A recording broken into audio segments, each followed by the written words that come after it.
So hello everyone, I'm Olaf from the University of Waterloo, and today I want to give you an overview on some work that we did on reconciling these two data models that most of these systems use, that we are thinking about in the context of these benchmarks.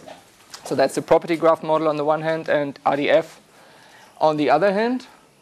And while integrating or really defining mappings between these data models is important for interoperability reasons, but also in the context of designing benchmarks for systems, some of which support one of these data models, the other support of the other data model. It's important to have a well-defined, precise understanding of how data sets in these different data models align with each other.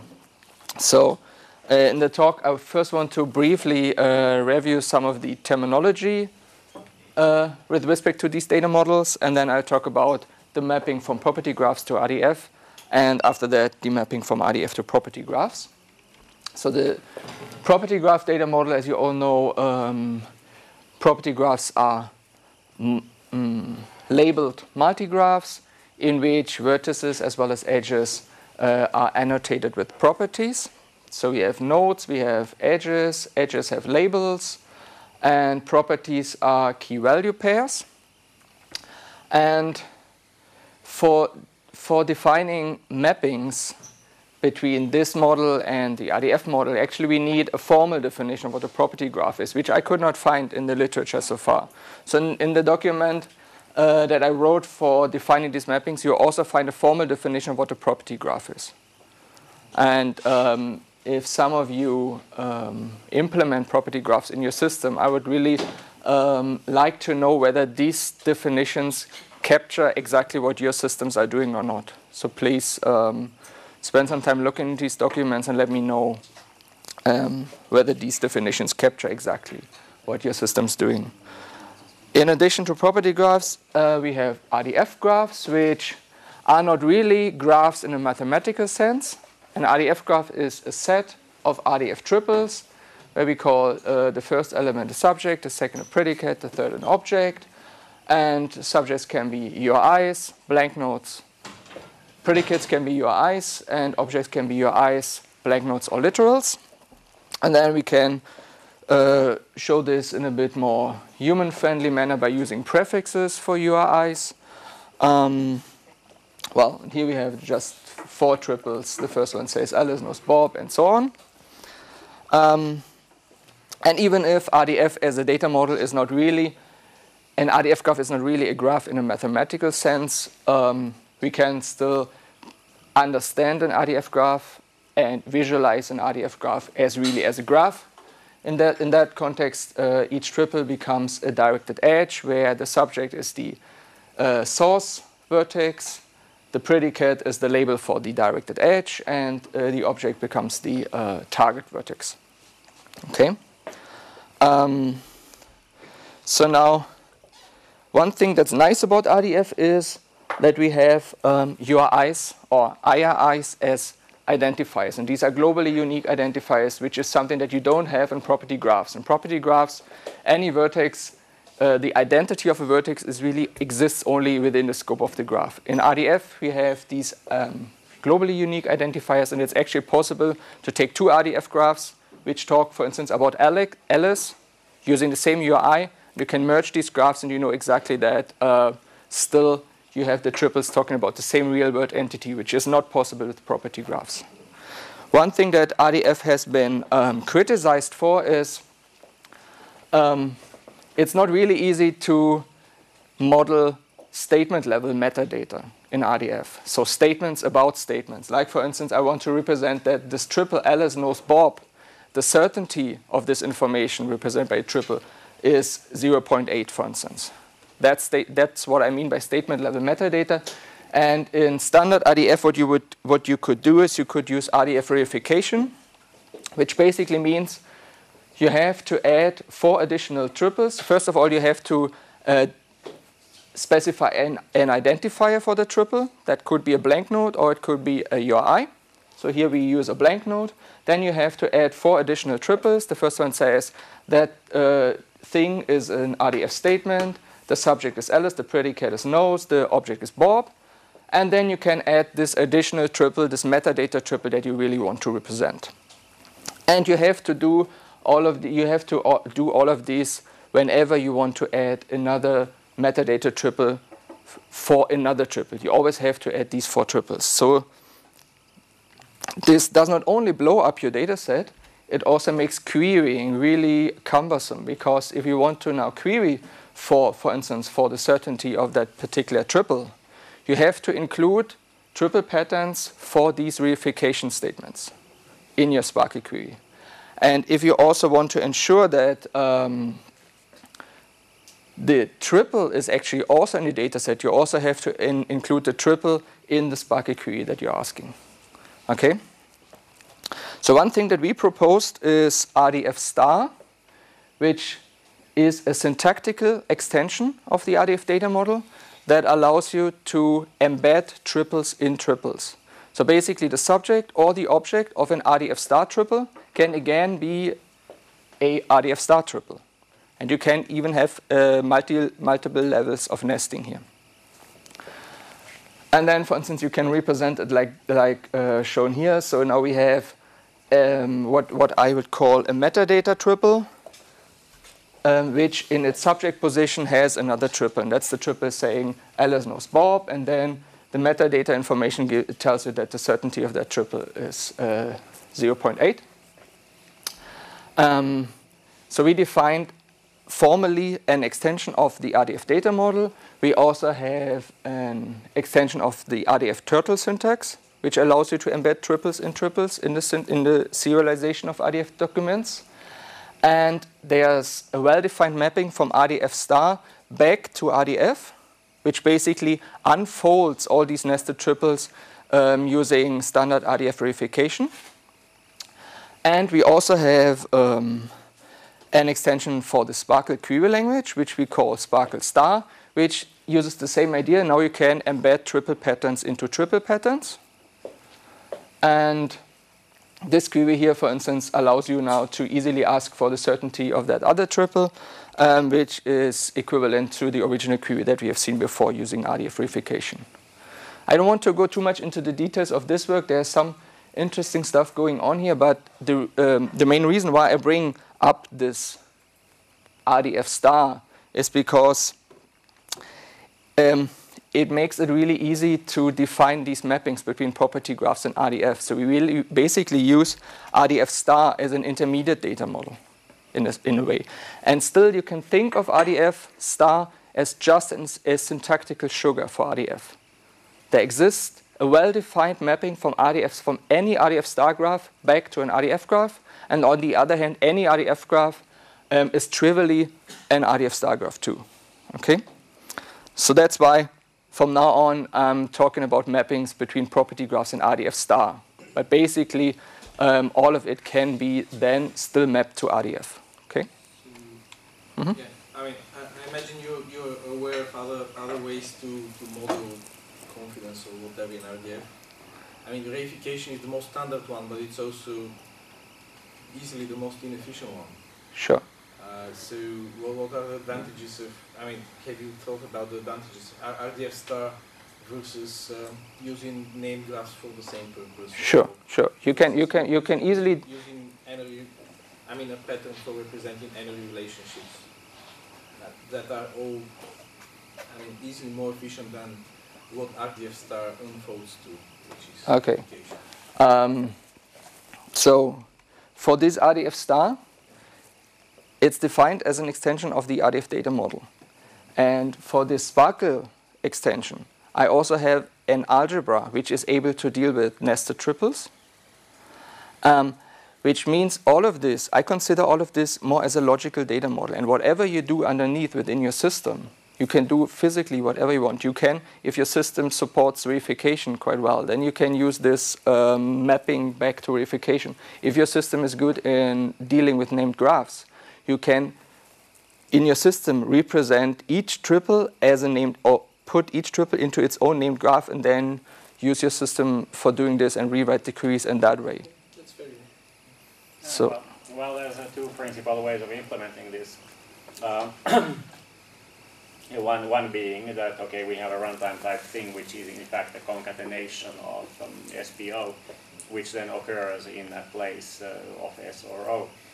The other way of doing it is you have a table that SPO ID, where to each SPO or some SPOs you give an ID, which is then in the space of S, and then from that ID you hang things, and that is a more compact way of representing verification.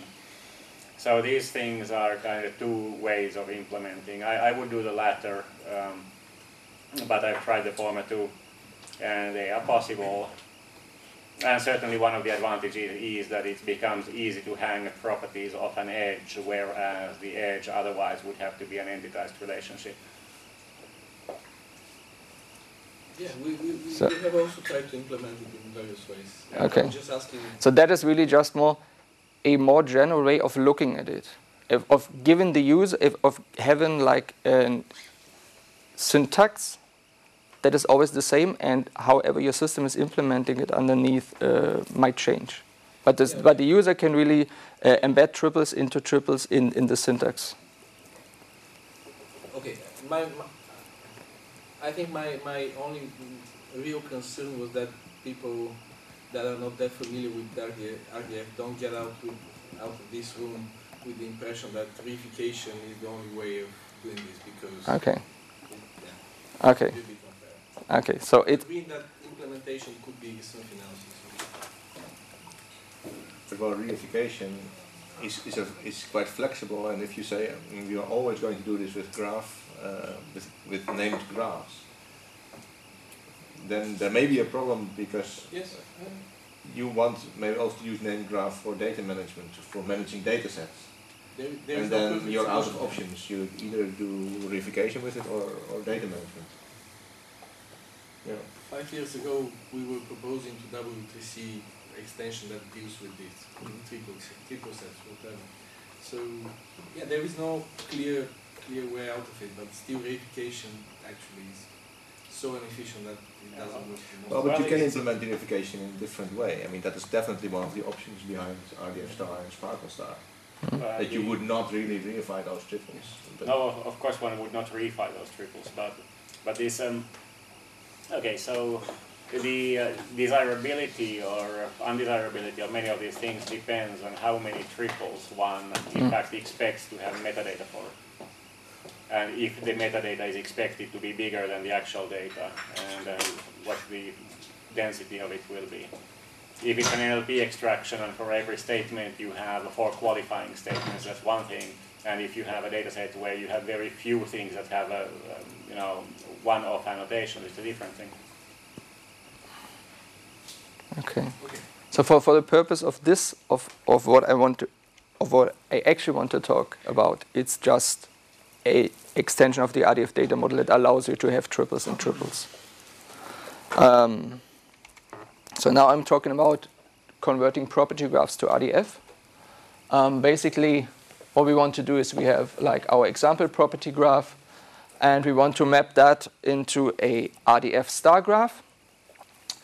The first thing that we need is we need 4 mappings, simply because property graphs, as I already said, do not have this notion of a globally unique identifiers, whereas in RDF we have it. In other words, we need to have mappings that allow us to specify what each property key, what each label of edges maps to in a world where we have globally unique identifiers, where we have URIs.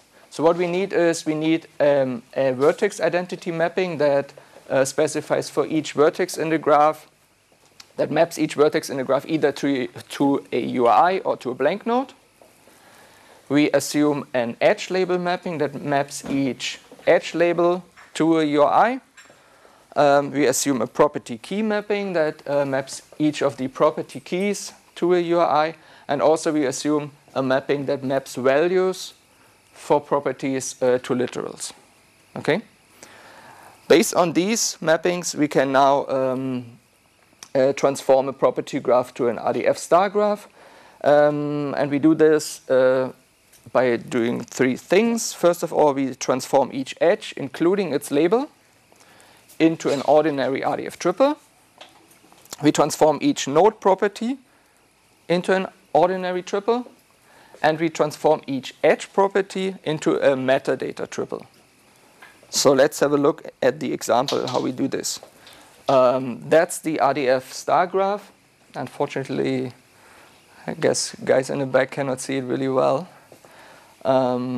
So we have, for instance, here we have a directed edge mentioned, and for that one we generate an ordinary RDF triple, okay, which has the blank nodes that the instance mapping gives us, and so on.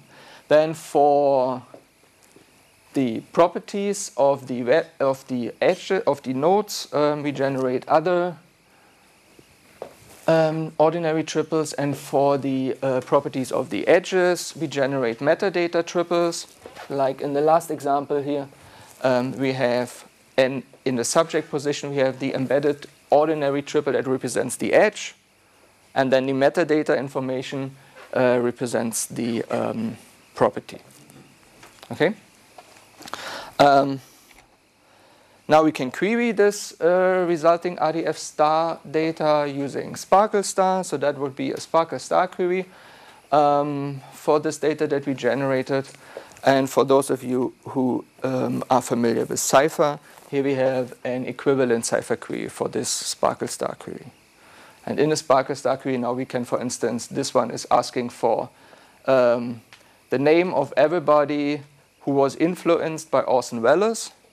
And we want to order these results based on the certainty of this influenced by information. And therefore, we simply use this metadata triple pattern here. And then we order on the certainty.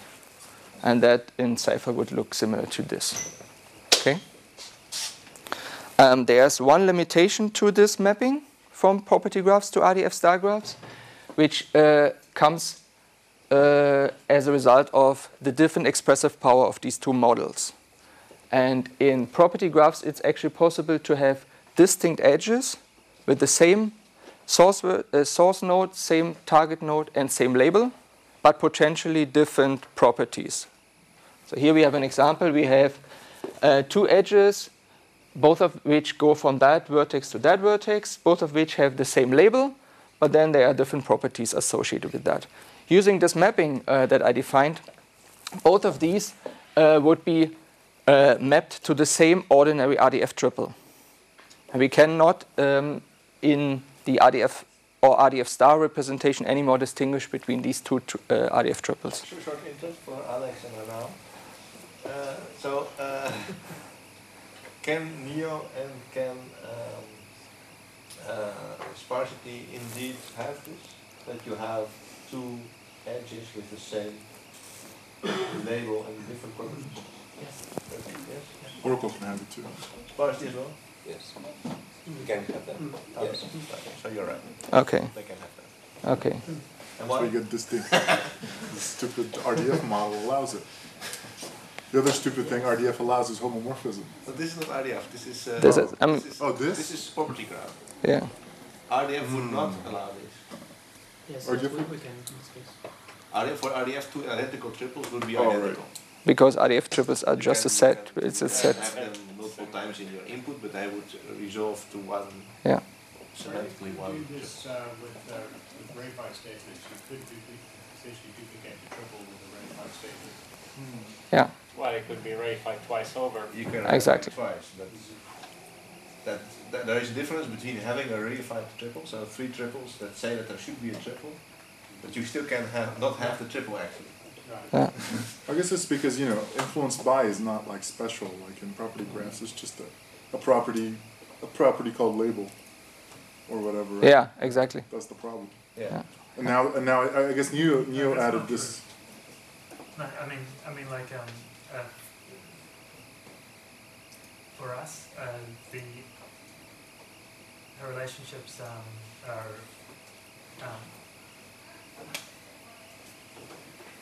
labeled as well.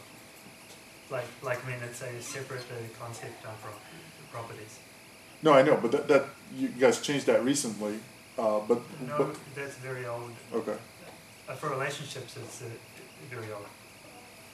So then, what's the reason to have two relationships being the same label? I guess. I guess usually a relationship, in terms of a use case, is like some kind of an action, right? And you can have the same action on the same item like several times. I'll buy that. Entered, visited. Okay. Right. So due to that issue, basically in the definition of the mapping just is defined only for property graphs which do not have these distinct edge. So this issue with distinct edges with the same source, target, and label. So it's just not defined for them. Okay.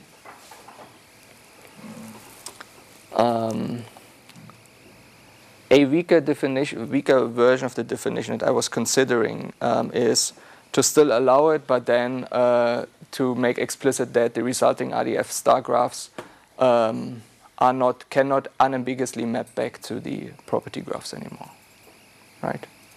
So we lose information by doing this mapping, assuming the property graph that we map has these kind of distinct edges in it. But sorry to interrupt again, but Alex, do users of Neo4j feel strongly about this? You know, that they need this ability to have multiple, let's say, visited edges? That's a good question. Is this important? That's a good question. Mm-hmm. Well, okay, if you have a road network, you have two endpoints, and then you can have a bike road and a road for car traffic, and they have different properties, but the same endpoints. So it can happen, okay, in a relational database, you'd make it an entitized relationship, and then you give them a three-part key, start point, end point, number. But of course, in RDF, you could do a very similar thing by entitizing the relationship. I suppose in any model you could do that.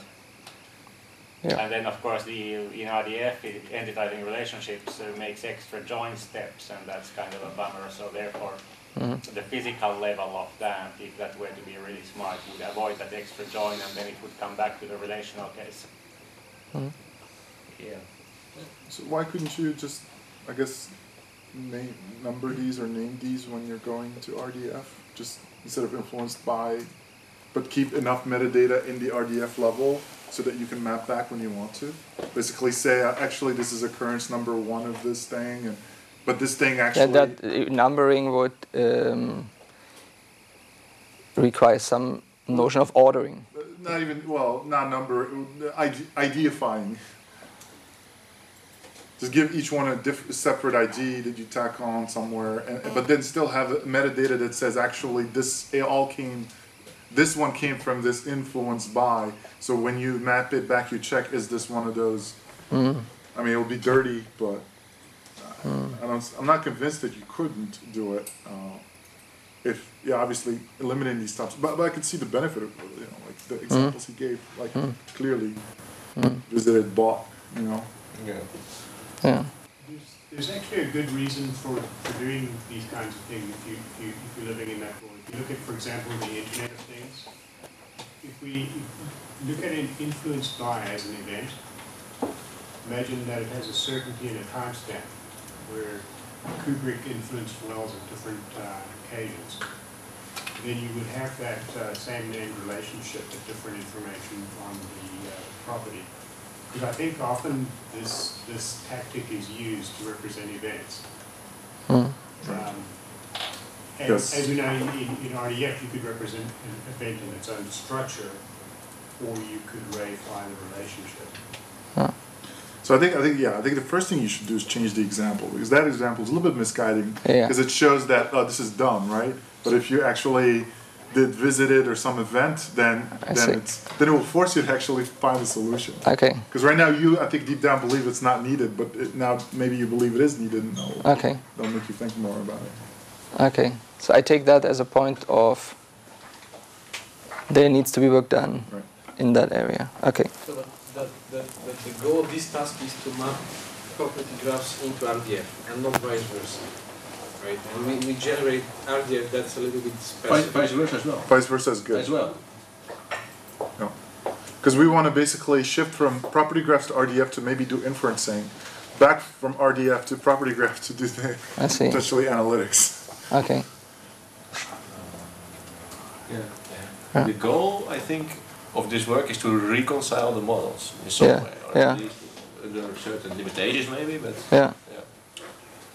So I don't know if you could introducing IDs and just having some extra metadata on the side to say this, to help you go back again to like actually, this is the same thing on the property graph realm. Yeah. Okay. Well, there are some RDF implementations that have implicit like row IDs for the quads. So, like France has one like that.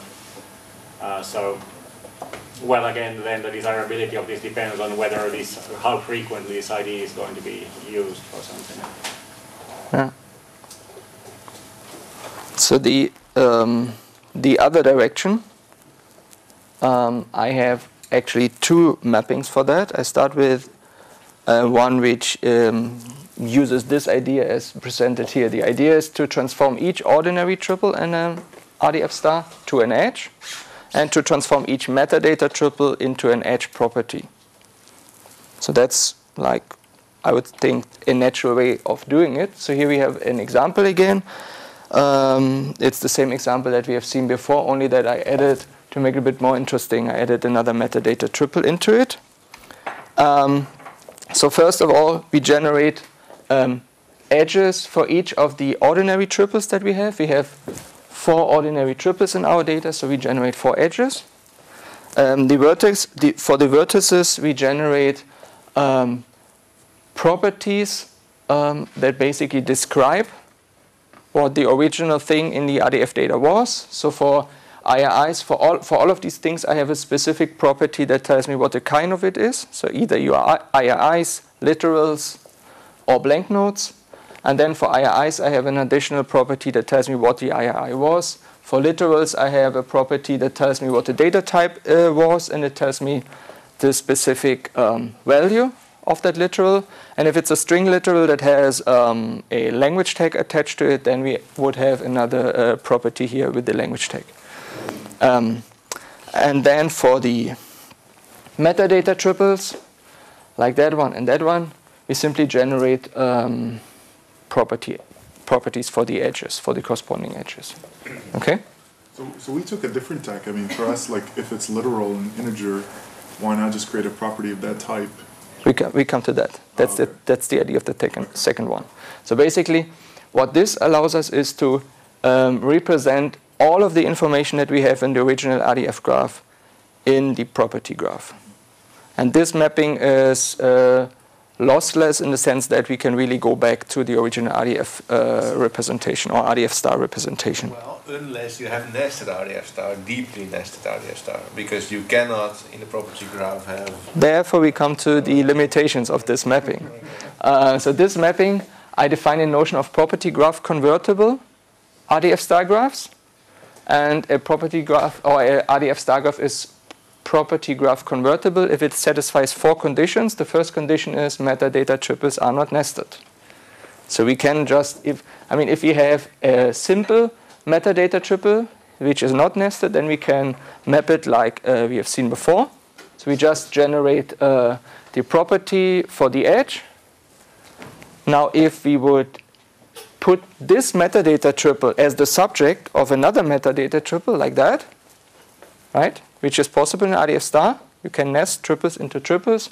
Then basically, to transform this additional metadata about this metadata, you would want to attach another property to the property, which is not possible in a property graph model. So why is the nesting useful? Is there examples where you give like use cases where it's really useful? I don't have an answer to that. Okay, so suppose the probability of the spy having met the spy master is this according to the other guy and something else according to another guy. That might be an example where you would have metadata of metadata, but it's not very... I guess the motivation was orthogonality, but all too good. that you would not have such restrictions. You had RDF star to be arbitrary and nested, just not to introduce a restriction. Exactly. That would seem exactly. Every triple would be able to be a subject, and thereby it would be nested. I understand the reason, but yeah, I would like to see use cases. I asked you a question in the very long email thread. Yeah.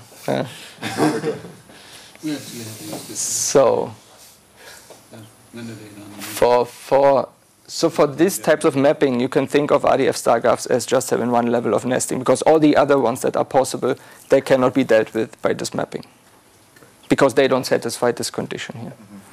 Okay, so we don't allow this.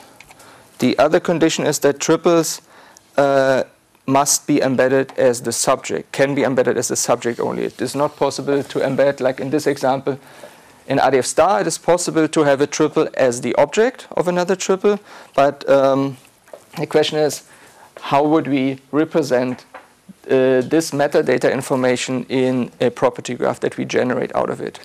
So we take the embedded ordinary triple and we generate the directed edge for it, but then how do we represent this metadata in a property graph? I don't know how this would be possible. For that reason, I also do not allow these kind of things in RDF star graphs that I want to map. Okay. The next condition is that the object of any metadata triple must be a literal. So here we have a metadata triple in which the object of it is a URI.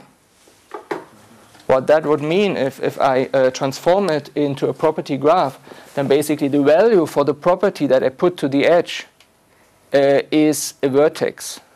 Why can that not be the case in property graphs? Why can't you have a pointer or an ID there?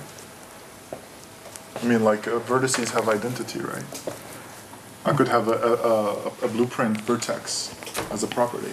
Is this supported in here? I don't actually A property value which is a node. A node. I mean, you could have it how you said, but that's kind of a hack. Like, it isn't a very... Yeah, the ID.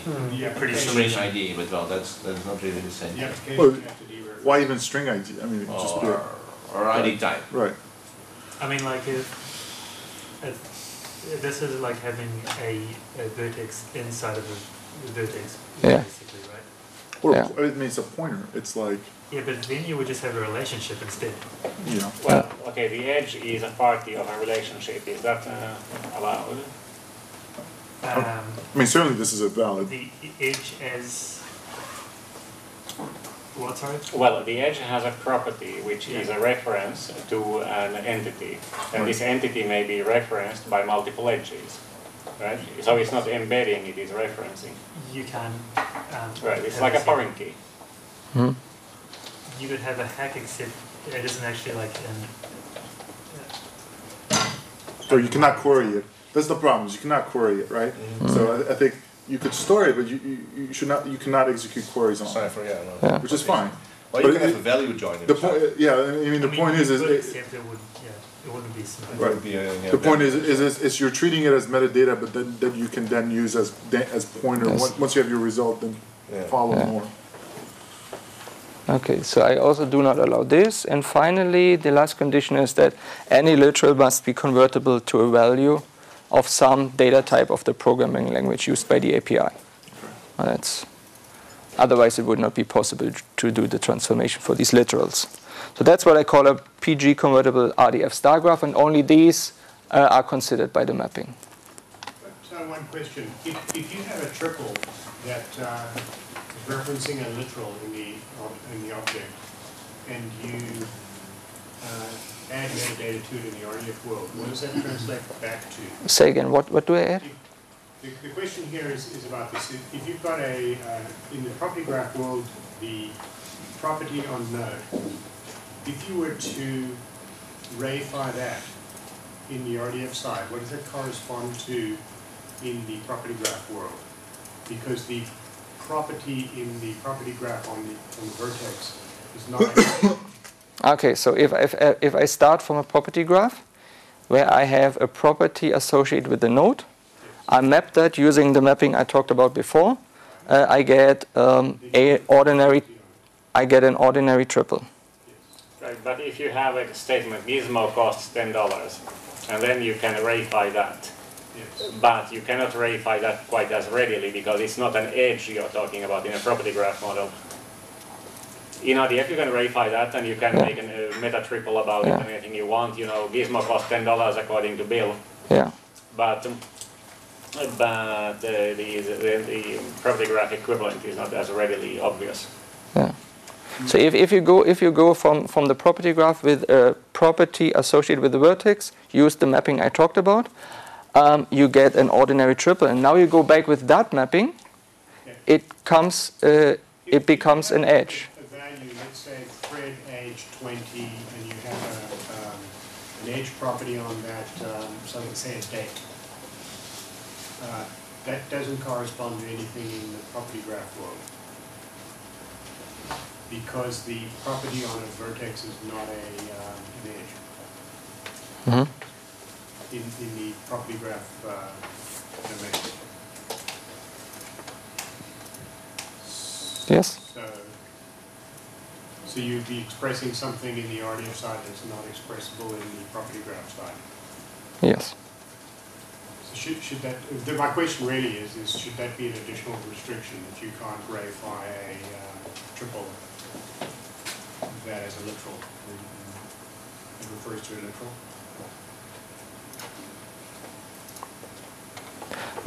I think I have an answer to that when we talk about the second of these mappings, because so that mapping really maps property graphs, RDF graphs to property graphs, so that we have a property graph which really represents all the information that we have in the original one. So I call that lossless. And the resulting property graphs, I would call them like RDF-like, so because they look more like RDF graphs.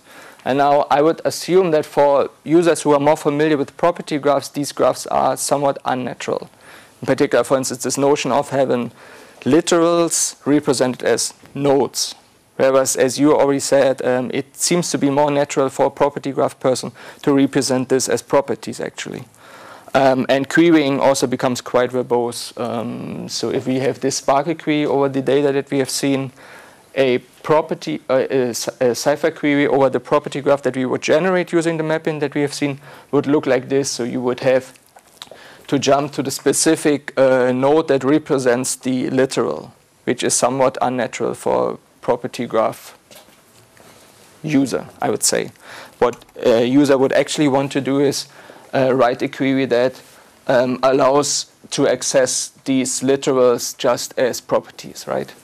Therefore, I have a second mapping to what I call simple property graphs, and the idea, I guess, is like what you did to transform each relationship triple to an edge. By relationship triple, I mean RDF triples that have in a subject position a URI. So these are more like representing relationships between resources. Objects, in the object position. In the object. Yeah. So for instance, for that very first embedded triple here, we would generate an edge. And also we put a property to it that represents the IRI directly. Okay, and then we have a second step in which we transform attribute triples to node properties. By attribute triple, I mean triples that have a literal in the object. And then we simply make properties out of these. And finally, we transform each metadata triple to an edge property. But this is, of course, only possible for metadata triples that are about relationship triples. So only metadata triples in which the embedded triple has a URI in the object position. Only these can be transformed into these properties of edges that we generate for this embedded triple.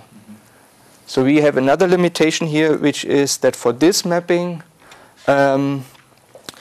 we cannot deal with RDF star graphs that have metadata triples talking about attribute triples, like triples with a literal in the object position. This mapping cannot be used for these kind of graphs, simply because, again, we cannot have properties about properties in a property graph model. So you can always back off and keep the edge. You could always then create a number, an actual node number. I see. 23. Yeah. In those cases. That might be possible. Yeah. That might be another third. Right. How do you query it then? How do you know as a user? Yeah. Yeah. That's true. If you're counting them, then you get different counts. Well, you have to add both. Well, I don't know. You keep they have two pools. You have the literals and then the special things that people have. So, to sum up, I quickly mentioned this RDF star, which is a syntactical extension of RDF, which is a more complex form of RDF representation, but you can also use it as a logical data model and implement it internally in whatever way you like. And we have Sparkle star, which is an extension of Sparkle that allows you to embed triple patterns into triple patterns. I have a definition for this Sparkle star, which simply maps Sparkle star queries back to normal Sparkle queries by using reification. But I also have a definition of Sparkle star that has an algebra which is able to deal with embedded triples. So you can, if your system supports RDF star and this embedding of triples, you can be smarter by using this algebra and more efficient. So what's your take or position on, I just learned about a few weeks ago about homomorphism and isomorphism, and basically even if you do all of this, some queries return different things on property graph, and I mean we should also try to unify the languages. It's not even it's the semantics, right? I can say find me John, find me a person that likes two things, A and B. In Sparkle you can get the same things fitting in both, which is unnatural to me. And in property graph, or at least most of things, you get, either you just get the permutations. You don't get, likes toy. You can either like toy book or book toy, but not toy book. Yeah. My answer to that would be this is exactly part of the things I want to work on. Really, how do these languages align with each other? The issue with that is Sparkle is a well-defined query language. Right. Cypher is not. We don't have a well-defined. It's a cipher, but it's also it's other things. I mean, we also when we're coming up with our own thing. I mean that isomorphism makes more sense to me than having four things come back to you when then you have to use the keyword distinct to. Yeah, I see. I don't know about the other people here. What do they feel about that? The homomorphism. So what is the example again? So for example, I'm looking for people that like two things. Two things, yeah. Right? And I want to find out, everybody in my data set that likes at least two things, and give me those two things. Okay. And so you end up with the same thing mapping to both the A and the B side. As a SQL user, that's very natural to me. I know that I will have to say it's like a two-way join. But 2 times over like, so you join with like 1 and you join with like 2. Right. And yes, as my student, you learn that you have to include a condition to say, please don't join with the same things twice. Right. But so Newport-J, do you apply homomorphism or isomorphism? So would you return, if I look for something that likes A and B, and I want to see the A and B, and I find someone that likes both a toy and a book, will I get toy, book, toy, and that's it? Or toy, book, toy, book, toy, toy? It depends how you write the query, but I think sometimes you would get all of the combinations. Okay. I think if you just do an edge in Cypher, so like likes, you get all the combinations as well. I mean, what else? How would that semantic that you will not accept the same matching twice? How is that actually? I mean, in a well-defined. Well, that's isomorphic because actually that shape doesn't exist. Right. That shape does not exist in the graph. I drew you a shape. I said I'm looking for this shape. You gave me wrong results for that shape. You gave me this when I asked for this. Homomorphism means I can collapse it into this shape. Yeah. I got a paper rejection, and that forced me to learn about the difference. So the question is, if someone asks for this shape, if someone asks for this shape, is it okay to give them something that is actually this? Mm-hmm. To me, that's not natural, actually. Okay. Well, small recommendation. You can extend this mapping to also allow for mapping of name graphs, because it's relatively straightforward. So if you have name graphs in RDF, you can easily map them into edge properties in property graphs. Perhaps yes. Suppose you have subject predicate object graph for them. You can very naturally transfer this back into property graphs as edge property. Okay, not a big deal. Of course, that's possible. Sure. I mean, really, what I wanted really to propose is these mappings, Right. and really the point that I want to make is these mappings are well defined. So these are not just implemented in an API. You have a well defined. These mappings are well defined in the document. I think we're encouraging you. I think we're saying, continue. It's great.